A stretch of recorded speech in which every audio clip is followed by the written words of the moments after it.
सोचे जिस ईशान किशन ने अपनी तूफानी पारियों के बदौलत अपनी टीम झारखंड को इतिहास में पहली बार सैयद मुश्ताक अली ट्रॉफी में चैंपियन बनाया, उसके तुरंत बाद उनकी वाइल्ड कार्ड एंट्री होती है टीम इंडिया में और 2 साल के बाद एंट्री होती है, वो भी डायरेक्ट वर्ल्ड कप की T20 टीम में। लेकिन अचानक से यही खिलाड़ी आपको विजय हजारे ट्रॉफी के पहले मुकाबले में कप्तानी करता हुआ दिखाई देता है और टीम हार जाती है।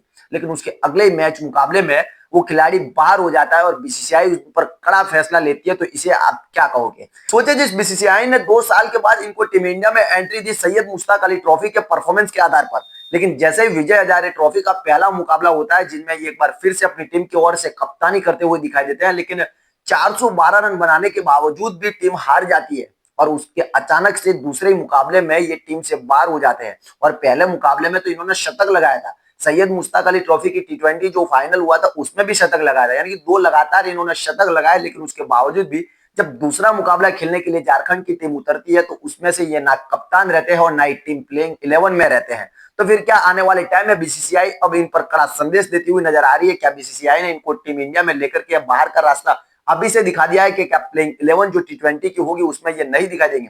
सारे सवालों के आपको जवाब मिलेंगे, लेकिन उसके पहले बता देते हैं कि दूसरा मुकाबला जो झारखंड का हुआ, जहां पहला मुकाबला झारखंड 412 रन बनाने के बावजूद भी हार गई, लेकिन दूसरा मुकाबला जहां पर नया कप्तान कुमार कुशाग्र था, उसकी बदौलत टीम ने जबरदस्त परफॉर्मेंस किया और विजय हजारे ट्रॉफी में ईशान किशन एक बार फिर से कप्तानी करते हुए नजर आए झारखंड टीम की और एक बार फिर से उन्होंने परफॉर्मेंस जबरदस्त किया। और इस बार तो 50 ओवर में 412 रनों का विशाल पहाड़नुमा स्कोर इनकी टीम ने खड़ा कर दिया और साथ में इन्होंने एक बार फिर से शतक लगाया।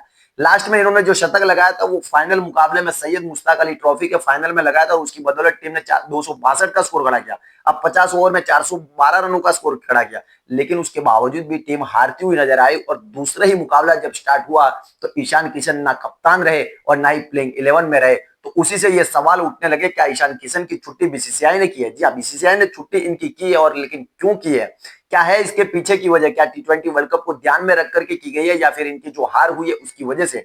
अब ये सैयद मुश्ताक अली ट्रॉफी के बाद जब विजय हजारे ट्रॉफी में उतरे मैदान में एज अ कप्तान, तो इन पर एक बार फिर से भरोसा जताया टीम ने और लग रहा था कि विजय हजारे ट्रॉफी भी ये जिताने के लिए मैदान में उतरे हैं। लेकिन जब 412 रन बनाने के बावजूद भी उनकी कप्तानी में टीम हार जाती है तो दूसरे मुकाबले से पहले बीसीसीआई इन पर कड़ा फैसला लेते हुए नजर आती है और ये फैसला था कि दूसरे मुकाबले में ये खिलाड़ी बाहर हो जाएगा। तो लेकिन बाहर हुए तो हुए क्यों? बीसीसीआई ने इतना बड़ा फैसला लिया तो लिया क्यों? ये बताया है उनके कप्तान, जो नए कप्तान है कुमार कुशाग्र। कुमार कुशाग्र की भी बात करना जरूरी है, जिन्होंने सब कुछ बताया कि क्यों वो बाहर हुए हैं, क्या वापस आने वाले हैं, क्या टीम इंडिया से भी अब ईशान किशन की छुट्टी हो गई, इसके बारे में पूरी डिटेल से उन्होंने चर्चा की है। लेकिन कुमार कुशाग्र की यहाँ पे बात करना जरूरी है। ये दो ही ऐसे खिलाड़ी थे, ईशान किशन और कुमार कुशाग्र, जिन्होंने सैयद मुश्ताक अली ट्रॉफी में झारखंड की तरफ से सबसे ज्यादा रन बनाए और यही दो खिलाड़ी लाइमलाइट में रहे। ईशान किशन के बाद अगर किसी का नाम आता है तो कुमार कुशाग्र का आता है। और इस खिलाड़ी ने भी अपना जबरदस्त परफॉर्मेंस दिया और इसने जो खेलने का तरीका बताया, आने वाले टाइम में ईशान किशन के बाद ये झारखंड टीम के कप्तान रहेंगे, ये तो कंफर्म है। लेकिन दूसरे मुकाबले में भी ये खिलाड़ी आपको कप्तानी करता हुआ नजर आया, जो पहले मुकाबले में 412 रन बनाने के बावजूद भी झारखंड की टीम हार गई ईशान किशन की कप्तानी में, लेकिन दूसरे मुकाबले में ईशान किशन की गैरहाजिरी में इनको कप्तानी मिली और इन्होंने जबरदस्त परफॉर्मेंस करके दिखाया। और परफॉर्मेंस ऐसा किया कि सामने वाली टीम को इन्होंने 200 के भीतर ही ऑल आउट कर दिया और 300 प्लस का स्कोर इन्होंने खड़ा कर दिया। लेकिन अब सवाल आता है कि बीसीसीआई ने अगर ये एक्शन जो लिया है ईशान किशन पर, पहले तो 2 साल के बाद टीम इंडिया में इनको एंट्री दी, फिर अचानक से इनको कप्तान बना दिया गया झारखंड टीम का, यहाँ पर विजय हजारे ट्रॉफी में भी, और अब जाकर के दूसरे मुकाबले से अगर इनको बाहर किया है तो इसके पीछे की क्या वजह है? देखिए, वजह सिंपल है, वो कुमार कुशाग्र ने बताई है। और कुमार कुशाग्र जो इनके कप्तान है, उन्होंने बताया कि बीसीसीआई ने यह फैसला सिर्फ इस वजह से लिया है कि आने वाले टाइम में टीम इंडिया में T20 वर्ल्ड कप जो होने वाला है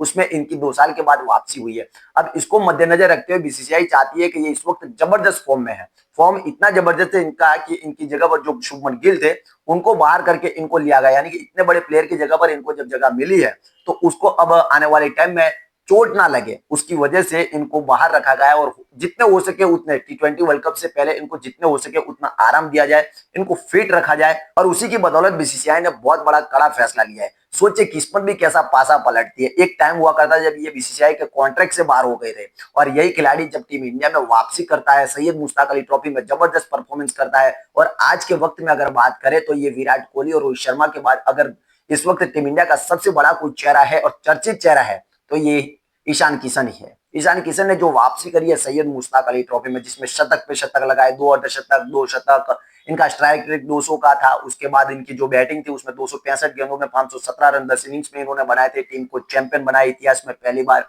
और फिर उसके बाद में जब टीम इंडिया में इनकी एंट्री हुई तो ये सबसे बड़ा चेहरा और एक ऐसा प्लेयर बन के उभरा है जो 2 साल के बाद वापसी करा था, और वापसी भी ऐसी की कि सीधे विजय हजारे ट्रॉफी में भी इनको कप्तानी मिल गई, और कप्तानी में पहले मुकाबले में इन्होंने सेंचुरी लगा दी।